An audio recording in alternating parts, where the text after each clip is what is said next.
얻을 수 있다는 것을 믿고 그의 나이 55세 때 다시 돌아오게 된 것입니다.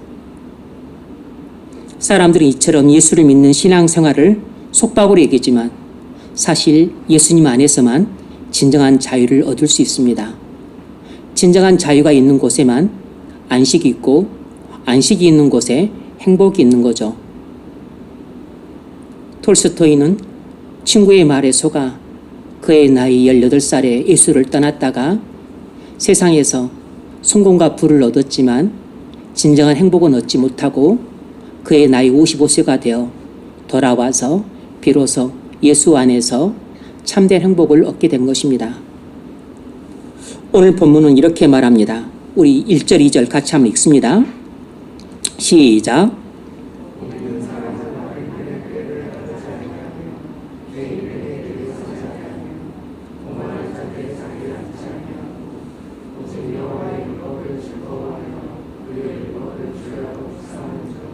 네, 이 바로 오늘 본문 1, 2절을 이렇게 요약할 수 있습니다. 복받은 사람은 죄를 미워하고 하나님을 사랑하는 사람이다. 이것이 본문을 문자적으로 요약한 것입니다. 그러나 이 말씀을 이렇게 오해하면 안 됩니다. 죄를 미워하고 하나님을 사랑해야만 복을 받는다. 이렇게 오해하기 쉬운데 아닙니다. 정반대예요. 사람은 하나님께 복을 받아야만 죄를 미워하고 하나님을 사랑할 수 있다라는 것이에요. 이것이 비슷한 말 같지만 완전히 다른 말입니다. 우리가 물론 죄를 미워하고 하나님을 사랑해야 복을 받는다는 말이 맞는 말이에요. 진리입니다. 그런데 오늘 본문의 의미는 아니라는 것입니다. 오늘 본문의 의미는 하나님께 복을 받아야만 죄를 미워하고 하나님을 사랑할 수 있다라는 것이에요. 그러니까 하나님의 복이 먼저인 것입니다. 죄는 하나님의 율법을 어기는 것입니다. 그래서 죄는 하나님이 보실 때 불법이고 반역입니다.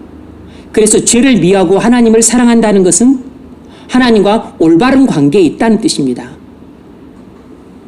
따라서 복받은 사람은 하나님과 올바른 관계에 있는 사람이에요. 하나님과 올바른 관계에 있는 사람은 만복의 근원이신 하나님께서 복을 주시기 때문에 행복이 지지 않을 수 없는 것입니다. 그래서 하나님과 올바른 관계에 있는 사람은 행복이 부사물로 따라오는 것입니다. 그러므로 죄를 미워하고 하나님을 사랑하는 사람만이 행복할 수 있는 것입니다. 돈이 있다고 해서 행복한 게 아니고 권력을 가졌다고 해서 행복한 게 아니고 그리고 명예를 얻었다고 해서 행복한 게 아닙니다. 왜 어린아이들이 그렇게 아이돌 스타가 되고 싶어 합니까? 명예도 없고 인기도 없고 돈도 없고 그리고 사회적인 명망도 없기 때문인 거죠. 그러면 행복해질 수 있다고 마음속으로 그렇게 믿고 있는 것입니다. 그러나 생각과는 다르게 그런 것을 얻어도 대부분 행복하지 못합니다. 왜냐하면 돈이나 지위나 명예가 행복을 주는 것이 아니기 때문입니다. 특히나 어린 10대 때에는 그런 것들이 행복을 줄 것이라고 생각하는 것이 너무나 당연하죠. 어린 10대 때 무엇이 진정한 행복인지 아는 사람이 몇 사람이 되겠습니까? 모르죠. 사실상 그 나이 때 행복이 무엇일까라고 고민하는 사람조차 적습니다. 저는 고등학교 2학년, 3학년 때 어떻게 행복할까에 대해서 많은 생각을 했습니다. 그래봤자 그냥 약간 주어들은 윤리 시간에 주어들은 내용들 또 이래저렇게 해서 접한 책들 그런 걸 통해서 사람의 제일 되는 목적은 행복인데 어떻게 행복할까? 아는 바가 없으니까 생각도 깊이 못합니다. 그래서 아리스토텔레스는 중용을 지키는 것이 행복이라 그랬으니까 야, 그렇다면 나도 중용을 지키는 삶을 살아야 되겠다. 그러면 현자가 말한 행복을 얻지 않을까? 뭐 이런 생각을 했습니다. 공자한테 좀 배워보려고 노력을 했는데 공자는 모른다 그랬습니다. 그러니까 공자한테는 배울 수가 없는 거죠. 근데 제가 어떻게 해야 행복을 얻을 수 있을까? 누구한테 물을 사람이 없었어요.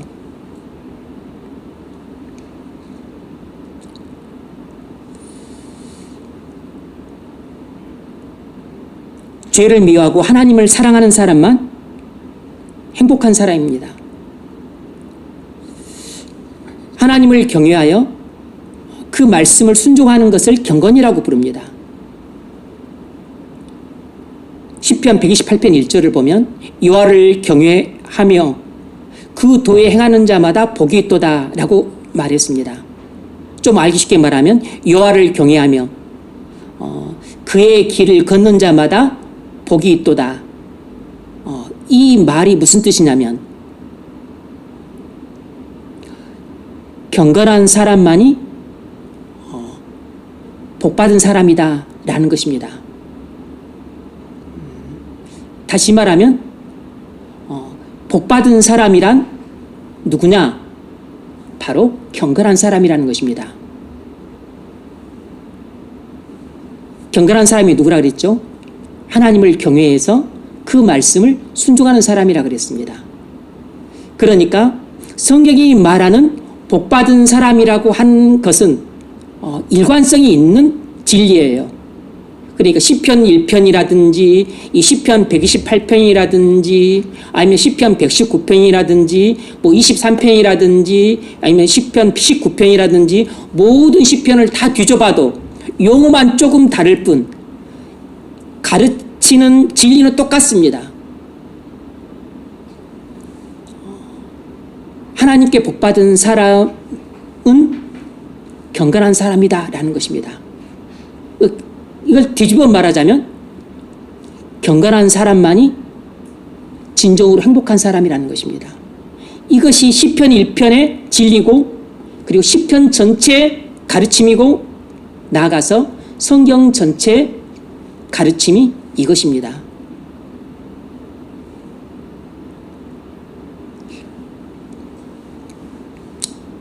하나님께 복받은 사람은 경건한 사람이라는 것입니다. 따라서 경건한 사람에게는 행복이 저절로 부사물로 따라오는 것이에요. 그래서 경건한 사람이 행복한 사람이 되는 것입니다.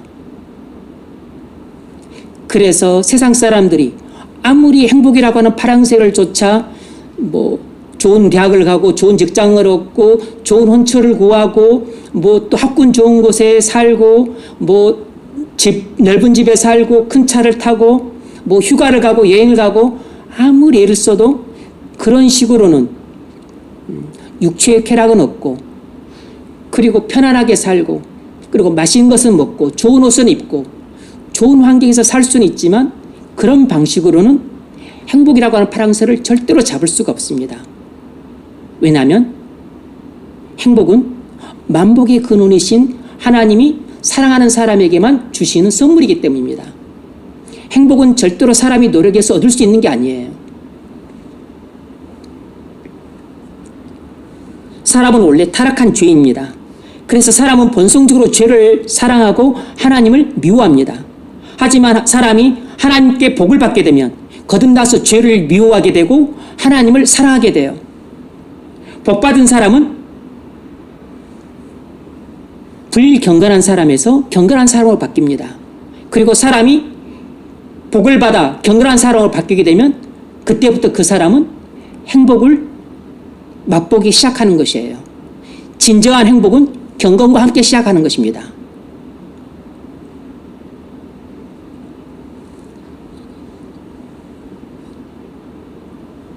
시편 1편의 진리가 무엇입니까? 죄를 미워하고 하나님을 사랑하는 사람만이 행복한 사람이라는 것입니다. 여러분, 오직 경건한 사람만 행복할 수 있습니다. 이 세상에 많고 많은 사람들이 있지만 오직 경건한 사람만 행복한 사람이에요. 이것이 시편 1편의 진리고 시편 전체의 진리입니다. 여러분, 행복한 사람이 되고 싶습니까? 그럼 죄를 미워하고 하나님을 사랑하는 사람이 되십시오. 존재가 바뀌어야만 우리는 비로소 행복한 사람이 될 수 있습니다. 오직 하나님과 올바른 관계에 있는 사람만 행복할 수 있습니다. 하나님과의 관계가 틀어져 가지고는 아무리 돈이 많아도 행복할 수 없어요. 아무리 지가 높아도 행복할 수 없습니다. 그동안 내가 왜 행복하지 못했는가? 그 이유가 궁금했다면 여러분은 지금 그 이유를 발견할 수 있습니다. 여러분이 하나님과 올바른 관계에 있지 않았기 때문에 행복하지 못했던 겁니다. 여러분이 죄를 사랑하고 있었기 때문에 내가 좋은 직장을 다녀도 행복하지 않았던 것이에요. 여러분이 하나님을 사랑하지 않았기 때문에 단란한 가정에 태어나고 부모님이 나를 사랑해 주시고 그리고 내가 몸이 건강해도 행복하지 않았던 것입니다. 그동안 어떻게 행복할 수 있을까? 그 길을 찾았다면 여러분은 지금 그 해답을 찾은 것입니다. 여러분은 의자에 가만히 앉아서 지금 말씀 10분 정도밖에 안 들었음에도 불구하고 그 해답을 너무나 쉽게 찾은 것이에요. 사실 저만 하더라도 이 해답을 찾고자 무려 26년 동안이나 헤맸습니다. 저는 26살에 교회에 처음 나오고 성경을 처음 접했는데 그때까지 제가 찾고 헤맸던 것은 행복이에요. 어떻게 해야 행복할까? 그게 항상 제 마음 중심의 고민이었습니다. 그런데 어떤 사람도 어떻게 행복한지 아는 사람이 제 주변에 없었어요. 참된 기독교 신앙을 갖고 있는 사람들이었더라면 알았을 텐데 문제는 그 사람들이 제게 전도를 하지 않았다는 것입니다. 제 주변에 교회를 다닌 친구들이 고등학교 때만 하더라도 반에 널렸었어요. 그런데 어떤 친구도 교회 이야기만 떠벌리고 그리고 교회에 무슨 다니는 것을 자랑 삼아 이야기만 할 뿐 전도하는 친구가 아무도 없었습니다. 제 기억세에 거의 그런 친구들은 없어요. 무엇보다도 저하고 가장 가깝게 친했던 지금도 연락하고 목사가 된 친구도 있는데 그 친구도 저한테 복음을 전하지 않았습니다. 그때는 아무래도 나이가 어렸기 때문에 그랬을 수 있죠. 그 친구는 무척 믿음이 좋은 친구였지만 저한테 한 번도 인생이 무엇인지 행복이 무엇인지 그리고 천국과 지옥이 무엇인지 구원과 멸망이 무엇인지 한 번도 저한테 전도하지 않았어요. 그건 정말로 잘못된 것입니다. 그 친구가 저를 위해서 오랫동안 사랑으로 기도해 주었겠죠. 그러니까 제가 예수를 믿게 되었던 것이고 하지만 제가 지금까지 살지 못하고 마지막 도중에 죽었더라면 어떨 뻔했습니까?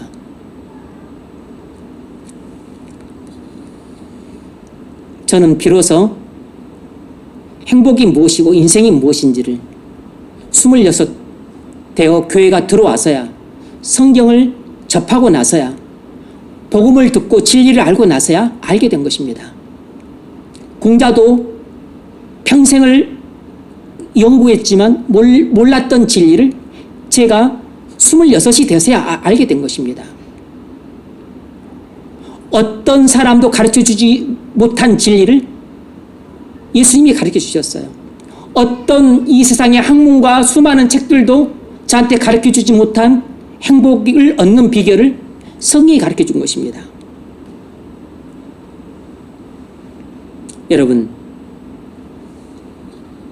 여러분에게 일어나는 일들이 행복을 주지 않습니다. 원하는 대학에 들어가면 행복할 거라고 학생들이 생각하지만 잠시뿐입니다. 고대에 들어간 어떤 학생이 쓴 글을 내가 잠깐 읽었는데 내 원하는 학교에 들어가게 되면 행복할 줄 알았다. 그런데 그게 아니더란 내용이에요. 대학 시험을 봤는데 다 떨어져서 재수를 했는데 재수 생활은 지옥과 같았다. 그런데 원하는 대학에 딱 들어갔다. 그래서 또 대학 그 유니폼도 있고 폼나게 놀고 신나게 살았지만 그냥 뭐 즐겁게 살긴 했어도 행복하다는 것을 뭐 말한 구절이 없습니다. 원하는 직장에 들어가면 행복할 거라고 생각들 하지만 그것도 망상일 뿐이에요. 자기가 좋아하는 사람과 결혼하면 행복해질 거라고 대부분 그렇게 확신에 가까운 생각을 하지만 그거 완전히 착각입니다. 아무리 좋은 학교, 좋은 직장, 좋은 배우자라도 우리에게 행복을 주지 못합니다. 행복은 여러분 밖에 있는 것이 아니라 여러분 안에 있습니다. 행복은 여러분을 둘러싼 환경에 있는 것이 아니고 하나님과의 관계에 있어요. 하나님과의 관계가 좋으면 아무리 환경이 나빠도 행복하고, 하나님과 관계가 나쁘면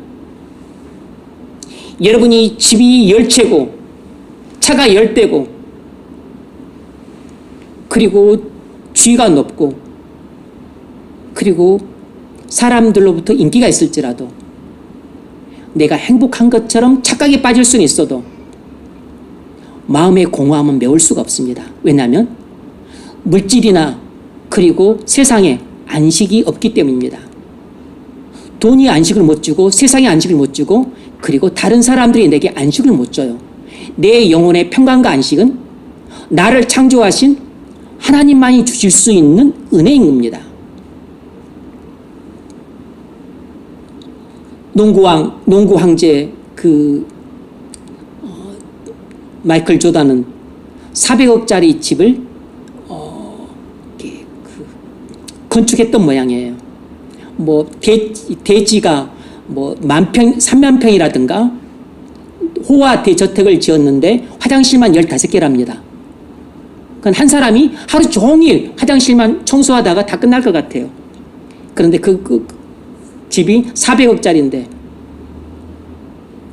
내놔도 안 팔린답니다. 그래서 지금은 175억이래요. 아마 그 사람은 그 집 때문에 불행할 겁니다. 그 집 때문에 불행할 거라고. 400억짜리 집이 175억에도 안 팔리고 있는 한국인이 지금 얼마를 손해본 것입니까?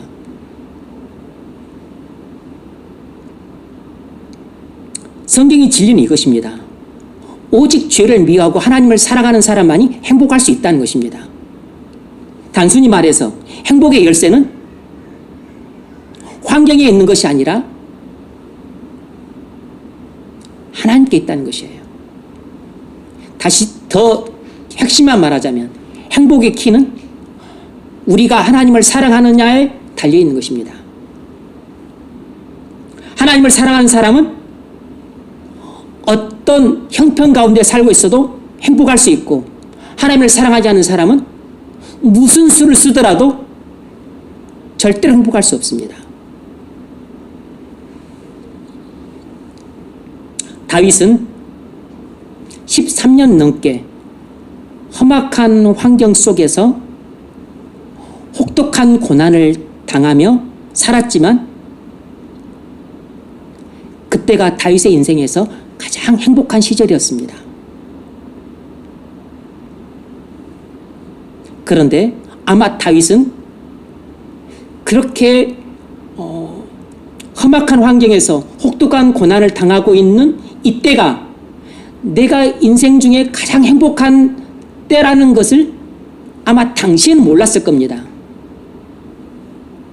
지나고 나서 자신의 70 인생을 회고해 보니까, 뒤돌아보니까 내 일생 중에 그때가 내가 가장 고생했던 때였지만 알고 보니까 그때가 가장 행복한 때였네 라는 것을 훗날 깨달았을 것이에요.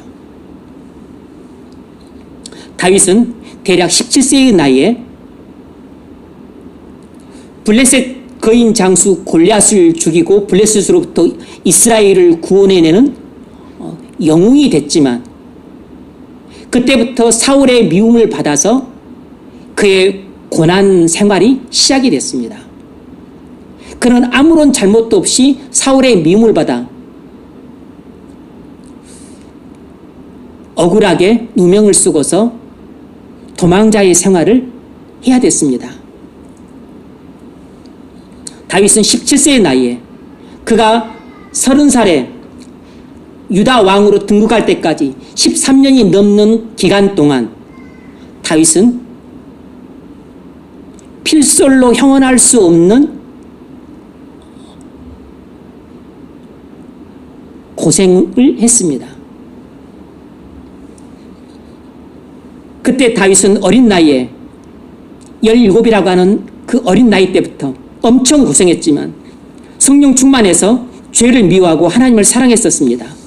그래서 그 17, 18, 19, 20살 그 어린 나이에 날마다 사울 왕이 보낸 그 추격군들을 피해서 목숨을 부지하기 위해 하나님께 기도하며 울고 목매달고 그리고 하나님만 믿고 의지하고 그렇게 살아갔어요. 나이가 어렸지만 절망에 빠져 자포자기하지 않았습니다. 하루 이틀도 아니고 그의 나이 17이면 여러분 얼마나 어린 나이입니까? 우리로 치자면 고등학생이에요. 고등학생 한 2학년이나 3학년입니다.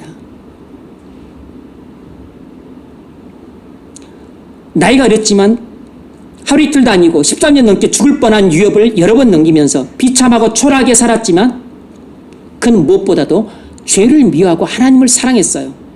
그래서 사울 왕을 죽일 기회를 2번이나 얻었지만 사울 왕을 죽이지 않고 살려주었습니다. 그랬던 것은 그가 죄를 미워하고 하나님을 사랑했기 때문이에요. 그래서 하나님이 미워하시는 죄를 범할 수가 없어서 그래서 사울 왕을 죽이고 고생을 끝내고 싶었지만 죽이는 죄를 범치 않았던 겁니다. 왕으로 기름 부음을 받았지만 왕이 될 기미는 보이지 않고 기약도 없이 동가숙 서가식하며 살 때 하나님이 늘 함께 하셔서 그의 인생길을 인도하시고 모든 위험에서 보호하시고 필요한 것들을 때마다 공급해 주셨어요. 다윗은 그의 일생 중 가장 험악한 환경 속에서 피눈물 나게 고생할 때 그때가 가장 성령 충만해서 하나님과의 관계가 가장 좋았을 때였습니다. 그때가 다윗의 일생 중에 가장 행복한 때였어요. 시편 57편을 보면 다윗이 사울에게 쫓겨 아둘람 동굴에서 그 고난 당할 때 지은 시가 기록되어 있습니다. 그때가 언제냐면 다윗이 사울에게 핍박당하고 도망다닌 지 한 5년 정도 되었을 때, 그러니까 다윗의 나이 한 22살 되었을 때 아둘람 동굴에서 피신하며 살 때 지은 시예요.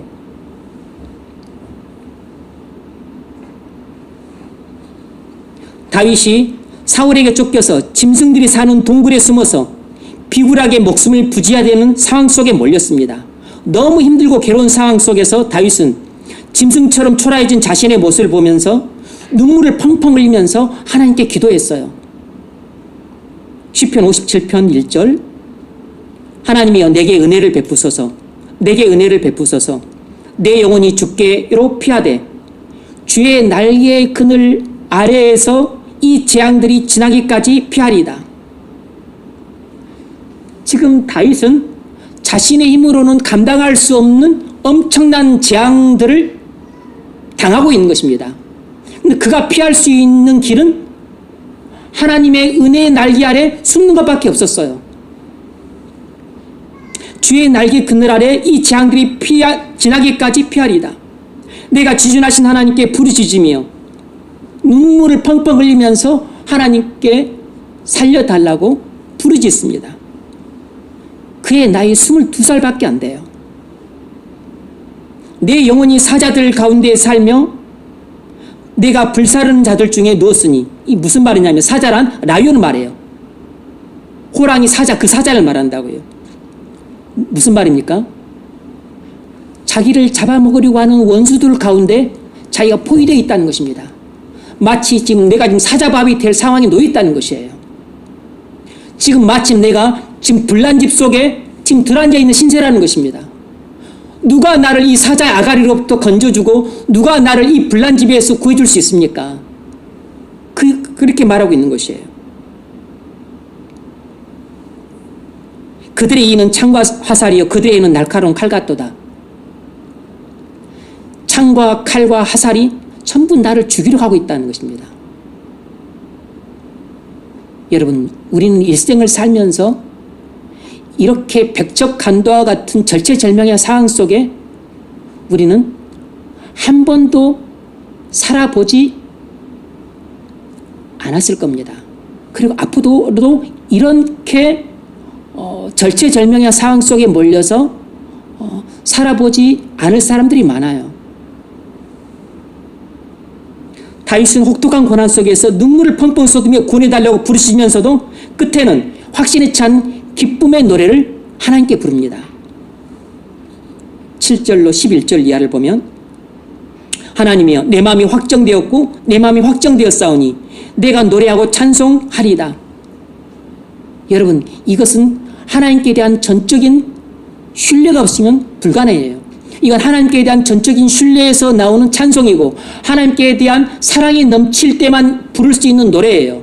그러니까 이 찬송을 통해서 우리가 뭘 알 수 있냐면 지금 이 22살의 어린 다윗이 하나님에 대한 전적인 신뢰와 그리고 하나님에 대한 사랑이 불타오르고 있는 것입니다. 그래서 지금 자신은 아둘람 동굴에서 짐승처럼 그렇게 비굴하게 목숨을 부지해야 되고 먹을 것도 변변치 않고 또 혹시 또 추격꾼에게 쫓기지 않나 그렇게 살고 있으면서도 하나님에 대한 사랑만큼은 식지 않고 그 하나님에 대한 믿음만큼은 식지 않았던 것이에요. 내 영광아 깨울지어다 비파야 수금아 깨울지어다 내가 새벽을 깨우리로다. 이것이 아주 특이한 표현이죠. 주여 내가 만민 중에서 주께 감사하오며 문 나라 중에서 주를 찬송하리다. 무릇 주의 인자는 커서 하늘에 미치고 주의 진리는 궁창에 이르나이다. 하나님이여 주는 하늘 위에 높이 들리시며 주의 영광이 온 세계에 높아지기를 원하나이다. 다윗이 이렇게 노래를 부르고 있다는 것은 다윗이 하나님을 너무너무 사랑하고 있다는 증거예요.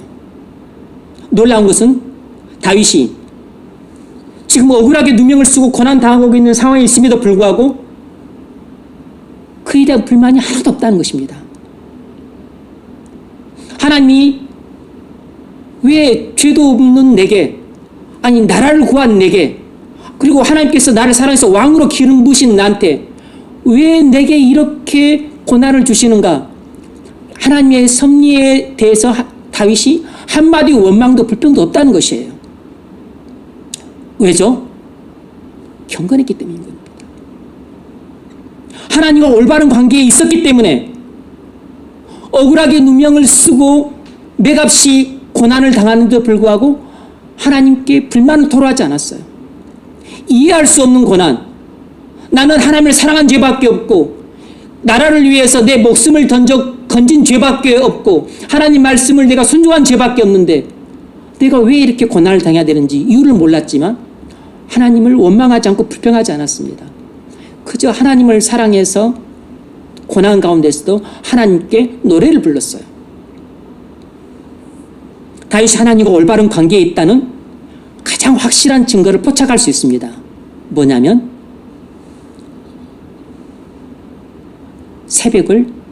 내가 새벽을 깨우리로다 라는 구절이에요. 내가 새벽을 깨우리로다. 이것이 우리에게 많은 암시를 줍니다. 22살 나이의 다윗은 극한의 고난받는 상황 속에서도 새벽에 일어나서 하나님과 사랑의 교제를 나누고 있었다는 사실이에요. 다윗은 내일 죽을지 모레 죽을지 알 수도 없는 그런 극한의 고난 상황 속에서 그리고 또 오늘 먹을 수 있을지 없을지 어찌 될지 알 수도 없는 그 기가 막힌 그 피난 생활 가운데서도 다윗은 날마다 빼놓지 않고 했던 것은 새벽을 깨우는 일이었습니다. 새벽에 일어나서 뭘 했을까요? 말씀 묵상하고 기도했던 겁니다. 시편 119편 147절 148절을 보면 다윗이 이렇게 노래합니다. 내가 새벽전에 일어나 부르짖으며 그러니까 아주 이른 새벽에 일어나서 그가 부르짖었던 것이에요. 내가 새벽전에 일어나 부르짖으며 주의 말씀을 바라싸우며 내가 주의 말씀을 묵상하려고 내 눈이 야경 깊기 전에 깨었나이다. 야경이란 3시부터 5시를 말하는 것이에요. 새벽 3시부터 5시. 그러니까 새벽 3시부터 5시 그 사이에 일어나서 다윗은 말씀을 깊이 묵상하고 그리고 하나님의 뜻을 구했습니다. 그리고 하나님의 인도하심을 구했고 하나님의 보호하심을 구했어요. 그리고 기도했습니다. 하나님께 눈물로 펑펑 흘리면서 부르짖었어요. 원수들로부터 나를 구원해달라고. 그것을 1년 365일을 하고 무려 13년 넘게 그렇게 살았습니다. 여러분, 믿음이 없으면 피말라 죽었을 것이에요. 못 먹어서 죽은 게 아니고 피말라서 죽었을 거라고.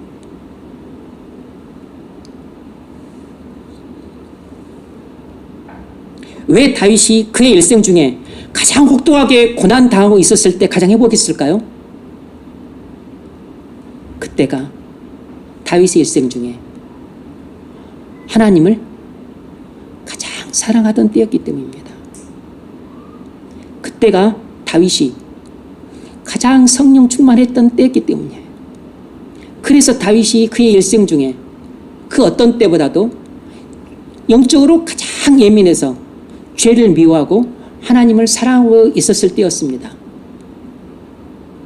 그래서 그의 일생 중에 가장 험악한 환경 속에서 가장 혹독하게 고생하고 그리고 피눈물 나는 상황 속에 살았지만 그때가 제일 행복했던 때였던 것이에요.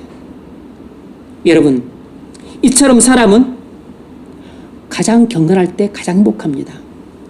여러분이 가장 행복할 때는 언제냐면 가장 경건할 때예요. 우리의 환경이 좋을 때 행복한 게 아닙니다. 내가 원하던 일들이 이루어질 때 행복한 게 아니에요.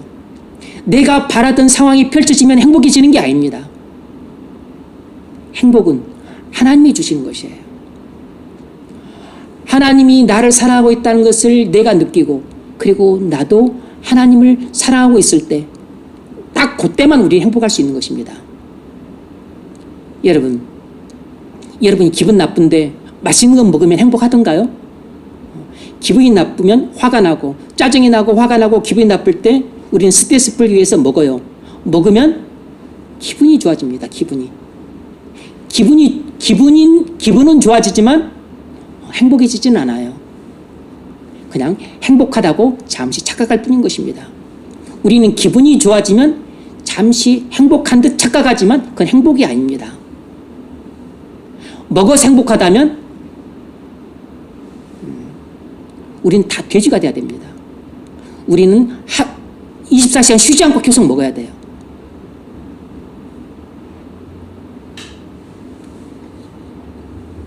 그러므로 경건하지 않은 사람은 무슨 수를 써도 행복할 수 없습니다. 경건하지 않은 사람들은 육체의 쾌락은 누릴 수 있어도 진정한 행복은 누릴 수 없습니다. 경건하지 않은 사람들은 좋은 환경은 누릴 수 있어도 하나님의 사랑 속에서 살 수는 없습니다. 여러분이 지금 행복하지 않다고 느끼는 이유가 무엇인지 아십니까? 그건 여러분의 직장 문제가 아닙니다. 여러분의 배우자 문제가 아니에요. 여러분의 가정 문제가 아닙니다. 돈 문제가 아니에요. 건강 문제가 아닙니다. 환경 문제가 아니에요. 우린 외적인 문제들이 골치 아파서 행복하지 않다고 생각하는데 착각입니다. 그건 사단의 거짓말에 속는 것이에요. 여러분이 행복하지 않다고 느끼는 이유는 전적으로 여러분의 내면의 문제 때문입니다. 여러분이 하나님과 올바른 관계에 있지 않기 때문에 행복하지 않다고 느끼고 있는 것입니다. 여러분이 많은 골치 아픈 문제 속에 살고 있을지라도 하나님과의 관계만 좋아 보십시오. 그러면 이상하게 행복감을 느낍니다. 일어날 때부터 하나님만 생각이 나고 그리고 하나님을 만나고 싶은 그 고대감 속에서 내가 새벽을 깨운다. 그리고 내가 길을 걸어가는데 하나님이 항상 내 곁에 계신다. 나는 말도 안 하는데 하나님이 맨날 내 곁에 대고 속삭이신다. 어디를 가도 하나님이 내게 임재하셔서 자꾸 내게 말씀을 거시고 이렇게 하라 저렇게 하라 인도하시고, 그리고 잠자리에 누울 때도 또 내일 새벽에 일어날 것을 설레는 마음으로 잠자리 든다. 여러분, 그 사람은 옥탑방에서 겨울에 춥게 살아도 그 사람 행복합니다. 그 사람은 지하방에서 여름철에 더위에 찌들어 살아도 그 사람 행복해요.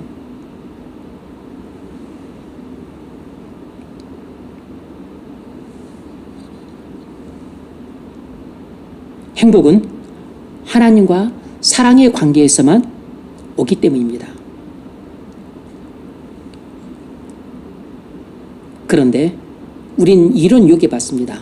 하나님과 관계는 원하는 것처럼 회복이 안 되니까, 그래도 이렇게 우울하게는 살 수 없고, 그리고 이렇게 불행하게는 살 수 없고, 이렇게 마음이 침체된 상태에 살 수 없으니까, 그래도 기분이라도 달리고 이렇게 하면 행복하지 않을까 싶어서 사람들한테 기웃거립니다. 사람들한테 인정받으려고 그래요. 사람들한테 진정받으려고 합니다. 그리고 뭐 달달한 연애라도 하면 행복해지지 않을까? 더 불행해집니다. 내가 좋아하는 사람과 결혼하면 그래도 행복 비슷한 것을 얻지 않을까? 낙심을 넘어서 절망에 빠집니다. 내게 행복을 줄 것 같은 사람이 나를 더없이 불행하게 만들기 때문이 아니고, 이 사람이 있어도 내게 아무런 행복을 주지 못하고 내 이 불행을 바꿀 수 있는 것은 아무것도 없구나, 그런 생각 때문에 절망에 빠지는 것이에요. 하나님이 나를 너무너무 사랑하신다는 것을 느끼고 나도 하나님을 너무너무 사랑하게 되면 우리는 아무리 험악한 환경 속에서 혹독한 고난을 당할지라도 행복할 수 있습니다.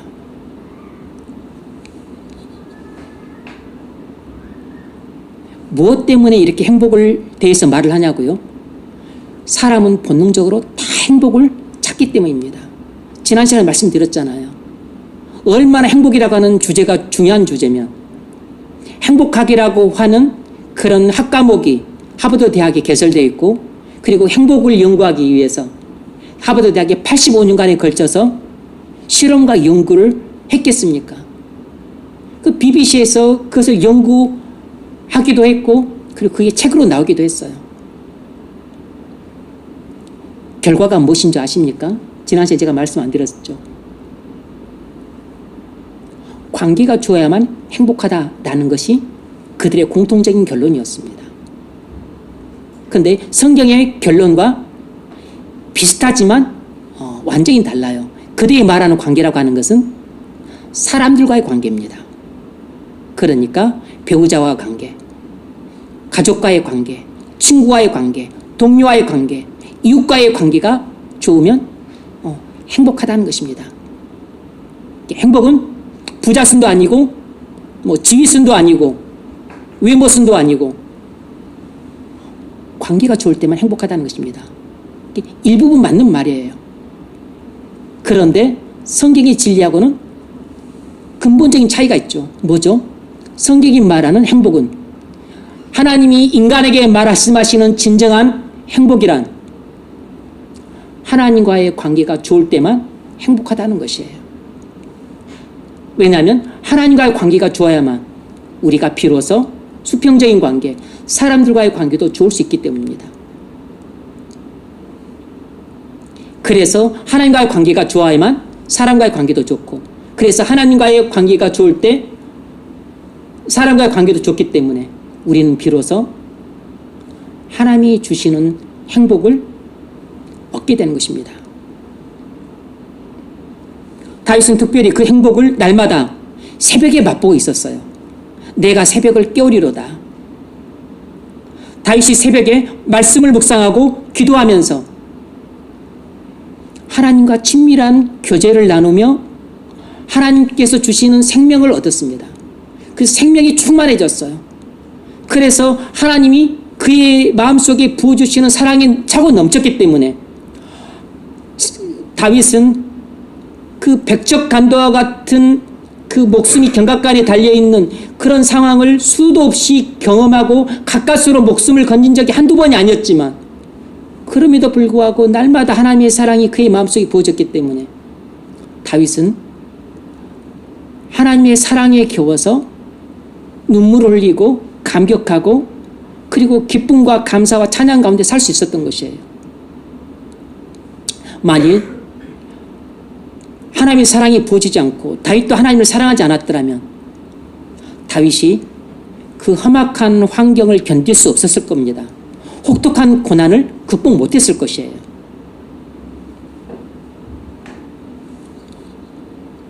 우리가 하나님의 복을 받아야 경건해지지만 경건히 자라려면 날마다 하나님으로부터 오는 생명을 받아야 됩니다. 날마다 하나님이 주시는 생명을 먹어야만 우리의 경건이 자라요. 우리가 어떻게 하나님으로부터 오는 생명을 받죠? 말씀을 읽을 때 하나님이 주시는 생명을 받습니다. 기도할 때 하나님이 주시는 생명을 받아요. 하나님이 주시는 생명이 하나님의 사랑입니다. 그것이 하나님이 주시는 복이에요. 그래서 하나님의 사랑을 받아야 경건해지고 하나님의 복을 받아야 경건해지고 하나님이 주시는 은혜를 받아야 경건해지는 것입니다. 여러분은 말씀과 기도 생활을 어떻게 하십니까? 여러분이 행복할까 행복하지 않을까? 그것은 굳이 우리가 물어볼 필요가 없죠. 그 사람이 어떻게 사는지를 우리가 알면 물어볼 필요가 없습니다. 그 사람이 경건한 사람인지 아닌지 여러분 자신이 경건한 사람이라면 여러분 누가 묻지 않아도 여러분은 행복한 사람이에요. 여러분이 경건하지 않은 사람이라면 아무리 감추고 포장을 해도 행복할 줄 수가 없습니다. 규칙적으로 말씀 생활과 기도 생활을 잘하는 사람들은 하나님의 사랑을 많이 받습니다. 그러면 많이 경건해져요. 많이 경건해지면 많이 행복한 것입니다. 말씀 생활을 안 하고 기도 생활을 안 한다. 그러면 하나님의 사랑을 못 받으니까 경건했던 사람도 경건이 잘하지 않을 뿐만 아니라 경건이 퇴보됩니다. 그러면 예전에는 행복을 좀 맛봤던 사람도 지금은 별로 행복하지 않습니다. 얼굴이 일그러지게 돼 있어요. 여러분, 다윗이 그의 일생 중에 가장 불행할 때가 두 번 있었습니다. 첫 번째는 다윗이 밧세바와 간음죄를 범하고 나서 하나님의 징벌을 받았을 때고, 두 번째는 하지 말라는 인구조사를 하는 죄를 범하고서 하나님의 징벌을 받았을 때였습니다. 다윗이 밧세바와 간음죄를 범함으로 하나님의 징벌을 받아서 압살롬이 반란을 일으켰을 때, 그때가 다윗의 일생 중에 가장 불행했던 때라고 말할 수 있습니다. 다윗은 그의 나이 50세 때 왕위에 오른 지 20년이 되었을 때, 그때까지 다윗은 그야말로 천하무적으로서 승승장구했습니다. 하나님이 함께 하심으로 다윗이 가는 곳마다 이기게 하시고 땅을 빼앗게 하시고, 그래서 다윗의 대제국을 이루었던 때가 바로 그 나이 때였어요. 다윗은 유다 왕으로 등극한 지 7년 6개월 지나고 이스라엘 왕으로 등극한 지 13년이 지났을 때, 도합 20년이 지났을 때, 그때까지 다윗은 전쟁만 하면 진 적이 없습니다. 그래서 블레셋 정복하고 암몬 족속 정복하고 아말렉, 암몬 주변 열방들을 다 정복을 했어요. 영적인 면에서도 형통했고, 그리고 정치적인 면에서 부족함 없었고, 외교적인 면 잘했고, 군사적인 면에서는 그를 당해낼 자가 없었습니다. 왜냐하면 하나님이 함께 하셨기 때문에. 그런데 바로 그렇게 다윗이 형통하고 번성하고 있을 그때 다윗이 방심을 하게 됩니다. 그래서 그 천하에 영적으로 예민하고 하나님을 사랑했던 다윗이 방심하던 그때 우리아의 아내 밧세바를 간음을 하는 죄를 범하게 돼요. 그 결과 다윗의 인생이 그때부터 급전직하하게 됩니다. 완전히 추락을 하게 돼요. 딱 그 간음죄와 거짓말로 자기 죄를 은폐했던 죄, 그리고 우리아를 살인교사했던 죄, 통칭해서 우리는 간음죄라고 합니다만, 이 죄를 범함으로 인해서 다윗은 그의 나이 50세 때 이 죄를 범하는데, 그가 30세 때 왕이 되어서 50세가 될 때까지 하나님이 함께 하심으로 20년간은 다윗의 전성기였습니다. 전성기. 그런데 가장 최고의 전성기를 누리고 인생의 절정을 맛보던 그 나이 50세 때, 그때 간음죄를 범함으로 다윗이 그때부터 이제 하나님의 징벌을 받게 되는데 무려 18년 동안이나 받게 됩니다. 그의 나이 50세 때 시작된 하나님의 징벌이 그의 나이 67세 될 때까지 계속 이어져요. 여러분, 물론 다윗은 나단 선지자의 책망을 듣고 회개했습니다. 하나님이 용서해 주셨어요. 여러분, 죄를 짓고 회개하면 하나님이 용서해 주십니다. 하나님 쪼잔한 분 아니세요. 하지만 보응은 받아야 돼요. 벌은 받아야 된다고. 그런데 무려 그 벌이 18년 동안이나 계속이 됐습니다. 다윗이 간음해서 낳은 아들 죽고, 그의 아들 암논이 이복 누이를 겁탈하는 근친상간 죄를 범하고, 그러자 자기 누이를 겁탈해서 버렸다 그래서 압살롬이 암논을 복수하는, 죽여버린 죄를 범합니다. 형제 살인의 죄가 왕궁에서 일어나요. 그리고 압살롬이 도주하게 됩니다. 다윗이 끔찍하게 사랑했던 아들이었어요. 나중에 압살롬이 아버지 다윗에게 반란을 일으킵니다. 아버지 다윗을 죽이겠다고 들이받고, 그리고 왕위를 찬탈해요. 그러자 다윗이 피눈물을 흘리면서 몽진을 합니다. 압살롬의 살해 위협을 피해서 몇몇 신하들을 데리고 도피를 하게 됩니다. 가다가 시므이의 저주를 받게 돼요. 그리고 그의 후궁들은 압살롬이 다 욕을 보임으로 아버지 얼굴에 침을 뱉고,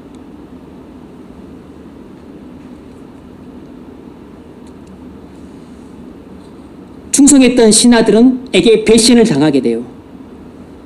결국 사랑했던 아들 압살롬은 죽고, 반역은 진압되었지만 반역자들을 처단해야 됐고, 후궁들을 유폐시켰고, 민심은 흉흉해졌습니다.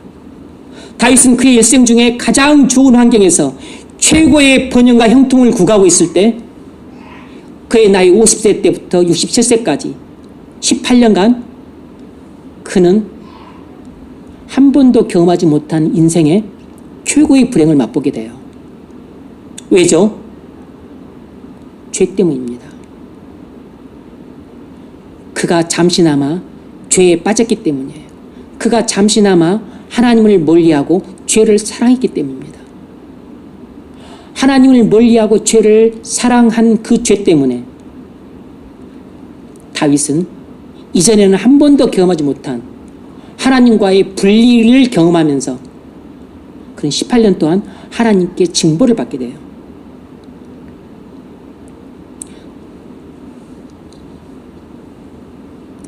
다윗은 죄를 범한 후에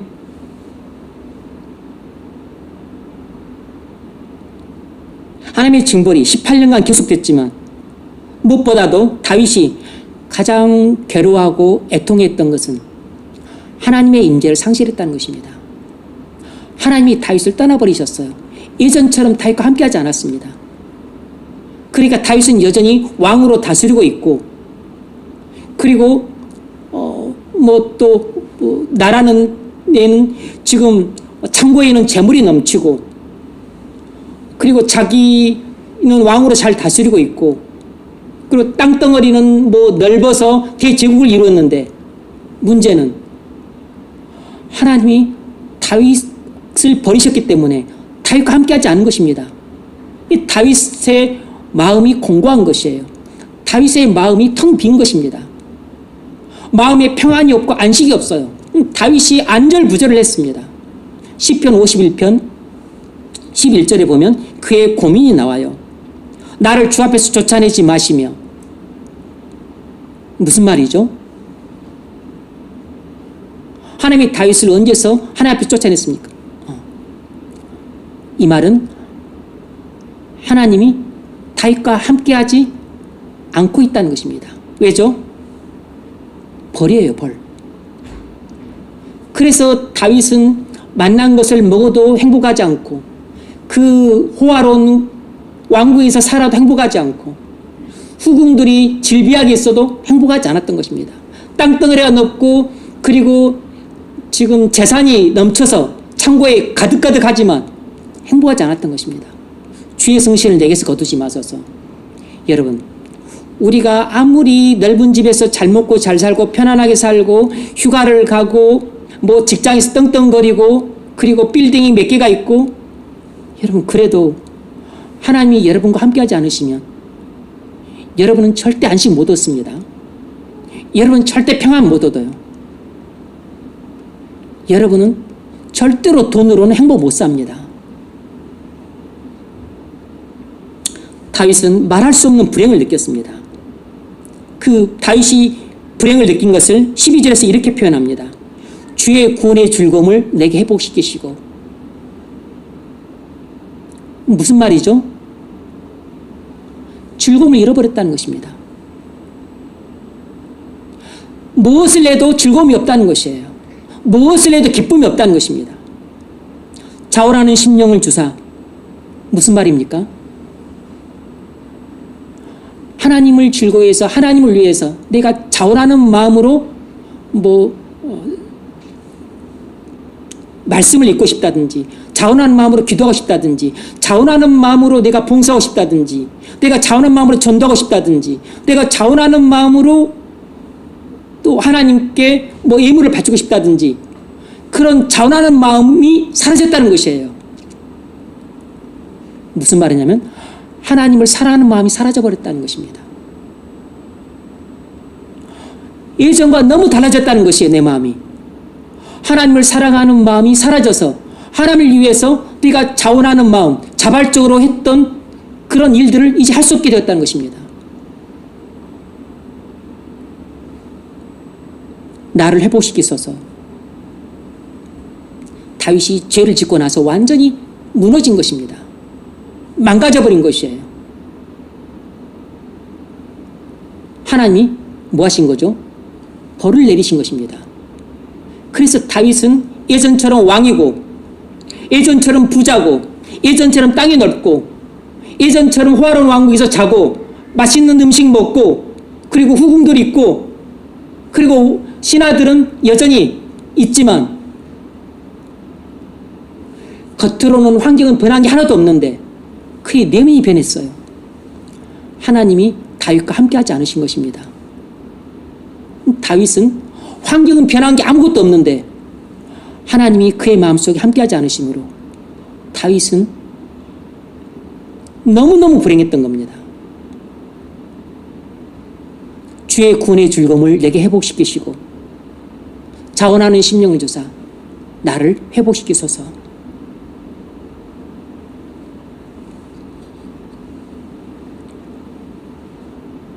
여러분, 하나님의 사랑을 잃어버리게 되면 우리는 환경은 아무것도 변한 것이 없어도 우리는 불행의 나락으로 빠지게 됩니다. 하나님 앞에 사는 즐거움을 다윗이 잃어버린 것이에요. 하나님이 주신 행복을 느낄 수 없었습니다.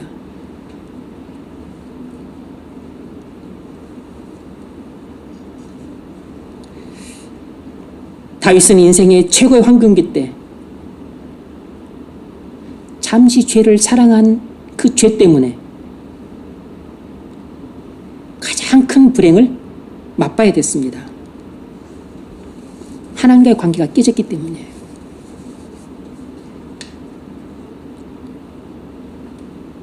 여러분, 이처럼 우리의 경건이 무너지는 한순간 우리에겐 상상할 수 없는 불행의 그림자가 드리워진다는 걸 알아야 됩니다. 행복을 쌓아가는 것은 탑쌓기와 같이 어려운 일이지만 불행해지는 것은 한순간이에요. 나락으로 떨어지는 것은 한순간입니다. 가정이 세워지는 것은 오랜 시간이 걸리지만 가정이 깨지는 것은 한순간이에요. 딱 가늠죄 한번 범하면 그걸 끝나는 것입니다.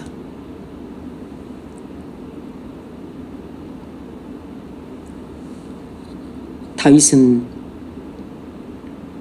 여러분, 다윗은 가장 좋은 환경에서 가장 편안하고 가장 즐겁게 살 때 가장 큰 불행을 본인이 불러들였고, 그리고 18년 동안 그 불행 속에서 허우적거리며 살았습니다. 반면에 가장 험악한 환경 속에서 가장 혹독한 고난을 당했던 13년 동안, 그때 다윗은 그의 일생 중에 가장 행복한 때를 보냈어요. 뭘 할 수 있습니까? 행복은 환경에 달려있는 게 아니라 하나님의 사랑에 달려있다는 것입니다. 다윗이 험악한 환경에서 고생할 때 그때가 정말로 행복한 때라는 걸 알았을까요? 자신이 지금 고생을 하고 있지만 내가 행복하다라는 것을 알기는 알았을 겁니다. 모르지는 않았을 것이에요. 그러나 그때가 내 일생 중에 가장 행복한 때가 될 것이라는 것까지는 몰랐을 것입니다. 왕이 되면 더 행복해질 거라고 믿었을 것이에요. 그러나 그러지 않았습니다. 여러분, 우리가 어떻게 살아 행복할 수 있겠습니까? 행복은 환경에 달려있는 게 아닙니다. 그러므로 환경을 바꿔서 행복해지려고 하는 노력들을 중단해야 됩니다.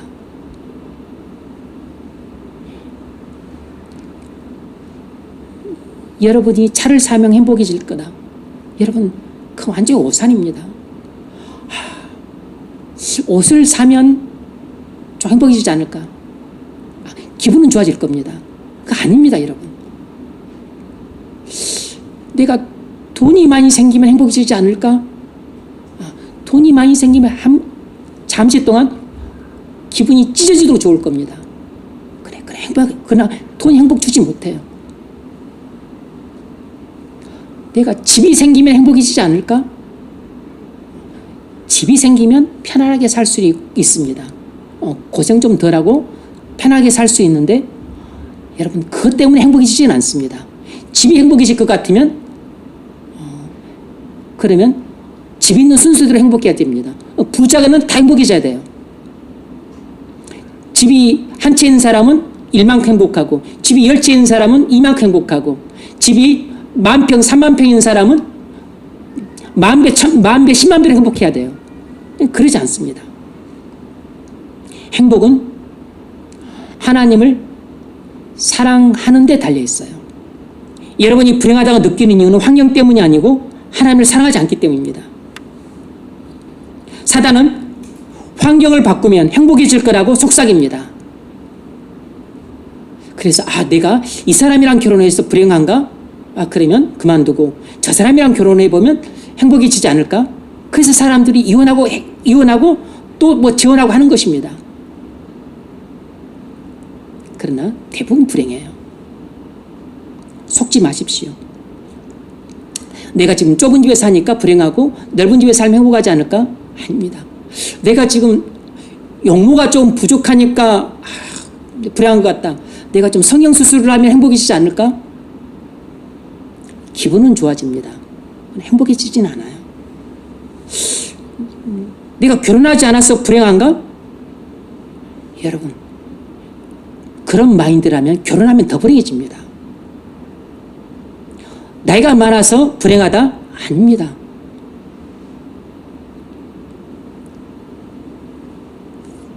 다윗은 그의 나이 68세 때 시편 18편을 찬송하게 됩니다. 시편 18편 찬송은 사무엘하 22장에 나와 있는데 그의 나이 68세 때예요. 죽기 2년 전입니다. 다윗은 70세 때 죽어요. 1절이 어떻게 시작되냐면 나임이 되신 여호와여 내가 주를 사랑하나이다. 다윗은 이미 그의 몸이 노쇠했습니다. 추워서 잘 수가 없어요. 아무리 따뜻한 이불을 덮어도 추워요. 그래서 몸 좀 따뜻하게 하라고 어린 동정녀를 옆에다가 주었습니다. 다윗은 간음죄를 범하고 3번 호되게 당했기 때문에 여인을 가까이 하지 않아요.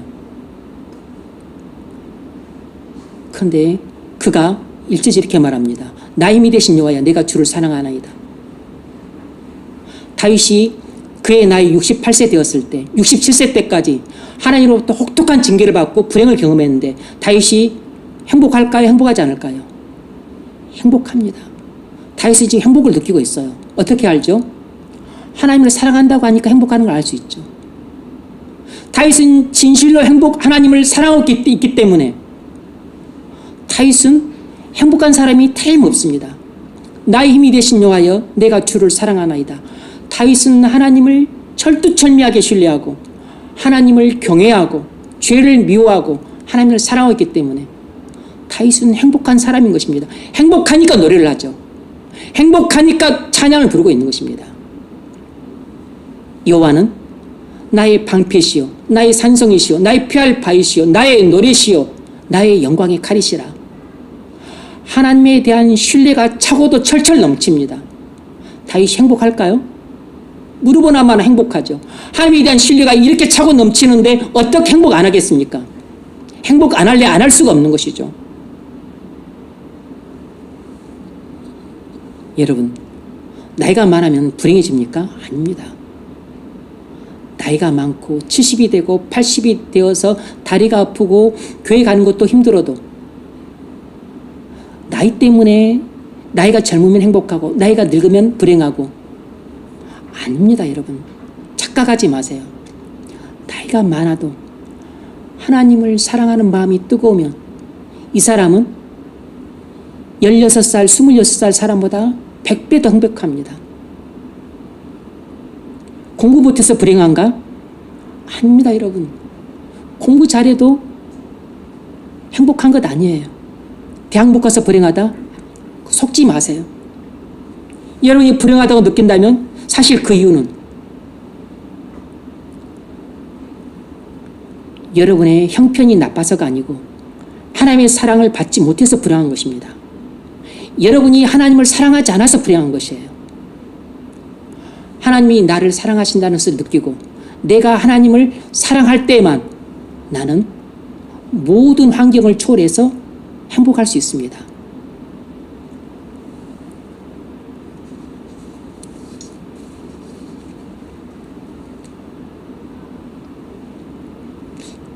솔로몬은 가장 좋은 환경에서 불행을 자초했습니다. 여러분도 아시겠지만 솔로몬은 그의 아비 다윗의 그 헌신적인 공로로 말미암아 하나님이 그 아들 솔로몬에게 한량없는 복을 베풀어 주셨어요. 그래서 다윗은 그의 일생 동안 전쟁을 했지만 솔로몬 때는 전쟁도 거의 없었습니다. 워낙 강성 대국이었고 하나님이 함께 하셨기 때문에. 그래서 솔로몬 때에는 그야말로 태평성대로 구가했습니다. 솔로몬은 최대의 제국으로 최고의 평화로운 시기에 최악의 죄를 범했어요. 하나님이 금하신 아내들을 많이 두어서 이스라엘의 이방 우상들이 들어오는 문을 활짝 열었습니다. 솔로몬은 이방과 결혼 동맹을 맺어서 많은 이방 아내들을 두어 그들이 자기 나라의 우상들을 이스라엘 안으로 끌고 들어오므로 이스라엘의 우상 숭배의 문을 연 장본인입니다. 이렇게 하나님께 복을 많이 받고서도 하나님께 가장 큰 죄를 범한 죄인이 솔로몬이에요. 여러분, 우리가 하나님께 말할 수 없는 큰 복을 받고서도 하나님과 하나님 교회에 말할 수 없이 큰 죄를 범할 수가 있습니다. 이렇게 폐역한 족속이 될 수 있다고요. 솔로몬은 하나님을 신뢰하기보다는 이방과 동맹을 신뢰했습니다. 솔로몬은 오직 믿음으로 살기보다는 자신의 장기를 의지했어요. 그래서 결국 솔로몬은 죄를 사랑하고 하나님을 미워한 죄 때문에 그는 그의 아들과 그의 후손대에 큰 불행을 불러들였습니다. 그래서 솔로몬은 가장 좋은 환경에서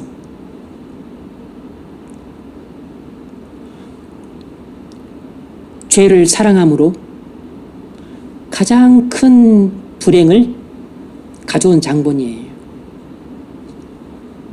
그 결과 그의 아들 로보암 때 나라가 두동강이 납니다.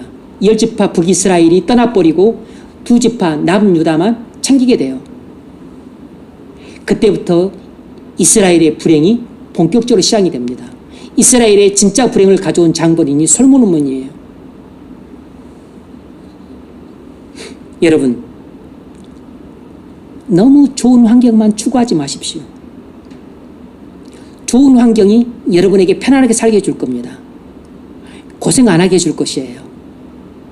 아마 기분은 좋고 또 마음이 일정 부분 즐거울지는 모릅니다. 그러나 여러분이 진정으로 원하는 행복은 절대 얻지 못해요. 왜냐하면 마음의 진정한 기쁨은 하나님이 주시고 하나님만이 마음의 평안을 주시고 만족을 주시기 때문이에요. 좋은 환경이 행복을 가져다 주는 게 아닙니다. 행복은 경건이 가져오는 것이에요. 그래서 죄를 미워하고 하나님을 사랑하는 사람만 구하지도 않았는데 행복하게 되는 것입니다. 그러므로 여러분, 경건을 추구하십시오. 정말로 행복해지고자 한다면 여러분, 경건한 사람이 되셔야 합니다. 여러분, 행복해지고 싶습니까? 방법은 딱 하나밖에 없습니다. 하나님의 사랑을 받으셔야 됩니다. 하나님의 사랑이 여러분의 마음에 부어져야만 여러분은 비로소 불행을 끝내고 행복을 시작할 수 있습니다. 하나님의 사랑이 부어지지 않으면 여러분은 무슨 수를 써도 절대로 행복해질 수 없어요. 하나님의 사랑이 여러분의 마음에 부어질 때에만 그때부터 불행한 삶이 끝나고 행복한 삶이 시작이 되는 것입니다. 로마서 5장 5절, 우리에게 주신 성령으로 말미암아 하나님의 사랑이 우리 마음에 부은 바 됨이라.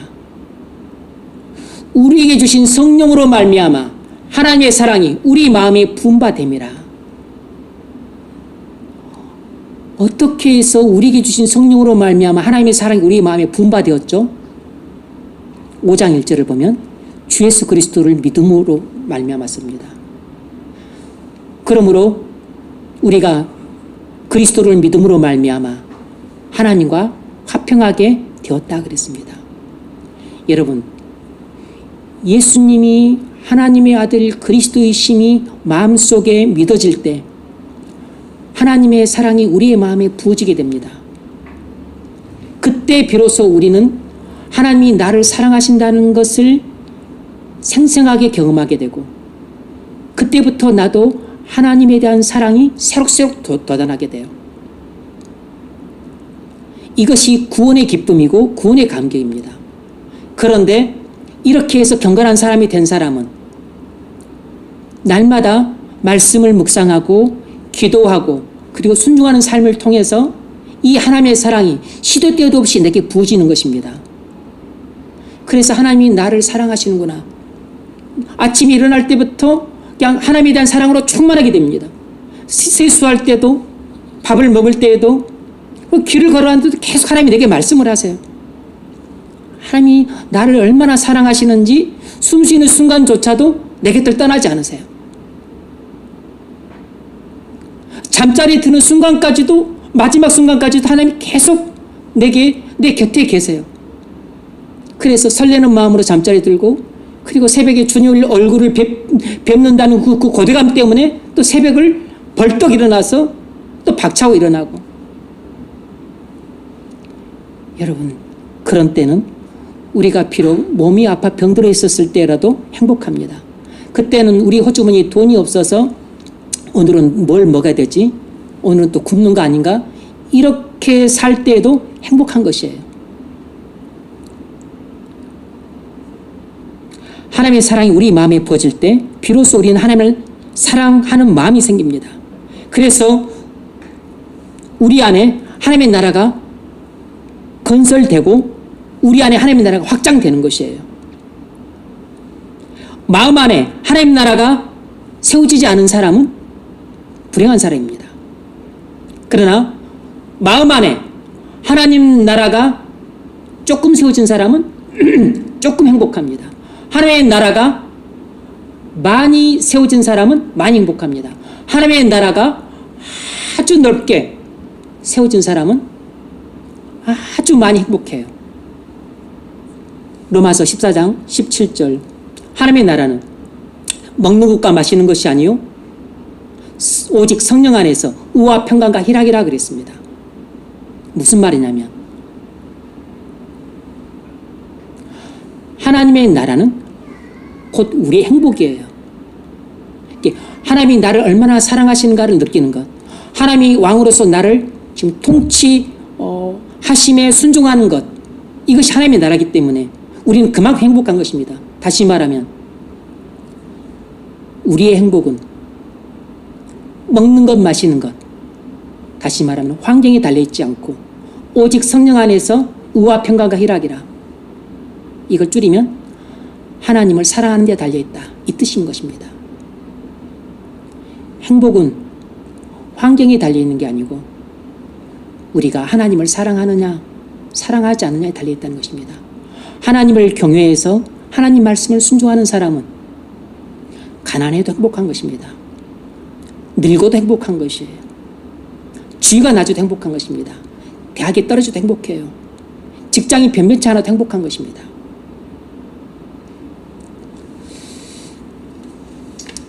말씀을 맺겠습니다.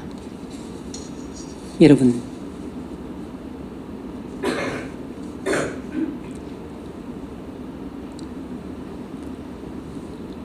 행복한 사람이 되기를 원하시죠? 불행한 사람이 되기를 원하는 사람 아무도 없습니다. 여러분이 무엇 때문에 행복하다고 느끼지 못하며 살아왔는지를 잘 곰곰이 생각해 보십시오. 그래서 여러분이 불행했던 이유를 분명히 아셔야 됩니다. 그리고 성경은 우리가 행복을 얻는 비결을 어렵게 말하지 않습니다. 행복을 얻는 비결은 하나님을 사랑하는 데 있다라고 아주 간단히 말을 해요.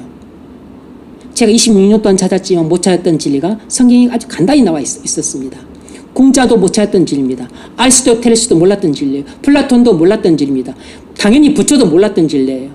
무슨 그건 모르는 진리입니다. 그건 하나님만이 아는 진리예요. 왜냐하면 하나님만 우리에게 행복을 주실 수 있기 때문입니다. 그러므로 올해 여러분의 삶이 죄를 미워하고 하나님을 사랑하는 것에 집중을 하십시오. 다시 말하면 여러분의 신앙 목표가 경건한 사람이 되는 데 있어야 됩니다. 올해뿐만 아니고 우리의 평생의 신앙 목표는 항상 경건한 사람이 되는 것입니다. 올해 경건한 사람이 되었는데요, 나는 이미 예수 경건한 사람, 우리의 경건이 자라가야 되는 것입니다. 어디까지? 그리스도에 이르기까지. 그래야만 우리는 날마다 경건이 자라는 만큼 행복해지는 것이에요. 경건이 자라는 만큼 우리는 하나님을 사랑하고 순종할 수 있는 것입니다. 경건한 사람이 되셔서 행복한 사람이 되심으로 여러분이 세우는 가정도 행복하게 되고 여러분이 머무는 직장도 행복하게 되고 여러분이 누군가와 함께할 때 다른 사람에게도 행복을 나눠줄 수 있기를 주의 이름으로 축원합니다.